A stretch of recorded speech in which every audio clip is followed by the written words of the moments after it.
Universitas Muhammadiyah Riau didirikan sejak tahun 2008 di jantung kota Pekanbaru. Mendidik generasi muda yang beriman dan bertakwa, bermarwah dan bermartabat, serta mampu mengembangkan ilmu pengetahuan dan teknologi untuk kesejahteraan umat. Dengan dedikasinya selama ini, Universitas Muhammadiyah Riau terus mengembangkan mutu dan kualitas baik secara institusi dan program studi, menyesuaikan perkembangan terkini, dan menciptakan iklim kondusif bagi generasi muda. Assalamualaikum warahmatullahi wabarakatuh.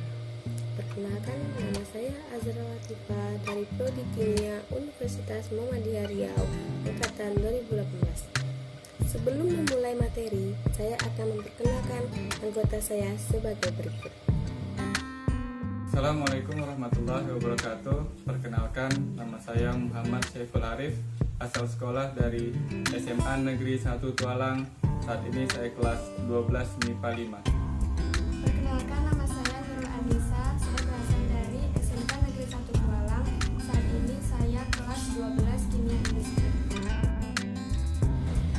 Baiklah, kami akan mempresentasikan hasil diskusi kami tentang analisis kadar COD dan DOD pada air sumur akibat buangan limbah pabrik Tapioka, Kecamatan Palangga, Kabupaten Riau.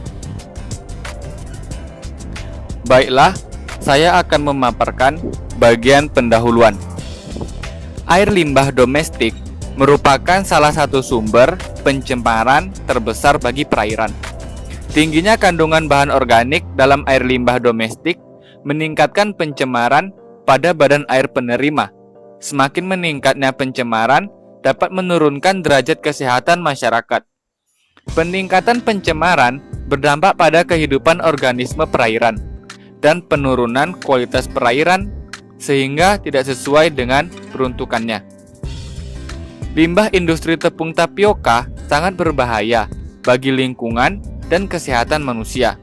Karena seperti kita ketahui bahwa pabrik tapioka menggunakan bahan baku singkong yang mengandung sianida, karbohidrat COD, dan BOD. Baiklah, kita lanjut ke bagian metode. Nah, untuk menganalisis kadar COD dan BOD pada air sumur akibat buangan limbah pabrik tapioka, ada beberapa tahapan yang harus kita lakukan. Yang pertama ialah pemeriksaan Biological Oxygen Demand atau BOD. Yang kedua adalah pemeriksaan Chemical Oxygen Demand atau COD, dan yang terakhir adalah perhitungan. Nah, kita masuk kepada bagian yang pertama. Yaitu pemeriksaan Biological Oxygen Demand atau BOD. Nah, yang harus kita siapkan ialah 250 ml sampel ke dalam botol Winkler. Tambahkan 2 ml MnSO4 dan 2 ml alkali azida. Tutup sampel dan kocok dengan membolak-balikan botol beberapa kali. Biarkan selama 10 menit hingga membentuk endapan setengah bagian. Nah, tambahkan 1 ml H2SO4 pekat melalui dinding botol. Kemudian tutup kembali. Kocok kembali sampai endapan larut. Masukkan ke dalam Erlenmeyer yang berisi larutan jernih. Diaduk hingga homogen.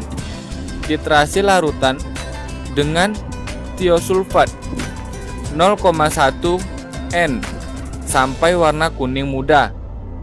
Lalu tambahkan 1-2 ml indikator Kenji sampai warna biru dan lanjutkan titrasi sampai warna biru hilang.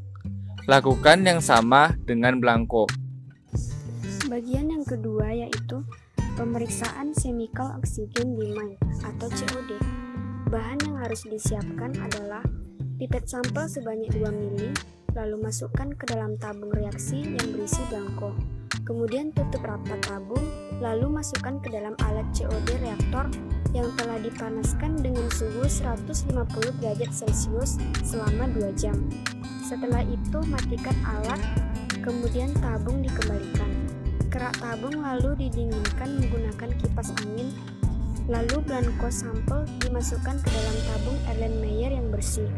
Tambahkan 2-3 tetes indikator heroin, homogenkan pipet dengan larutan amonium pirusulfat hingga berubah warna menjadi merah. Lalu catat volume titernya. Dari hasil penelitian di atas dapat diketahui bahwa pada sampel 1 berjarak 45 meter dari pabrik tapioka terdapat kadar COD 40 ml per G dan BOD 12,8 ml per gram. Dari hasil yang didapatkan berarti air sumur di sekitar pabrik tepung tapioka di Kecamatan Palangga Kabupaten Goa layak untuk digunakan oleh masyarakat karena tidak melebihi batas kadar maksimum. Sedangkan kadar maksimum pada COD 100 gram per L dan pada BOD 50 mg per liter. Menurut Maligna mengatakan COD dan BOD mempunyai sifat yang mudah terurai oleh mikroorganisme.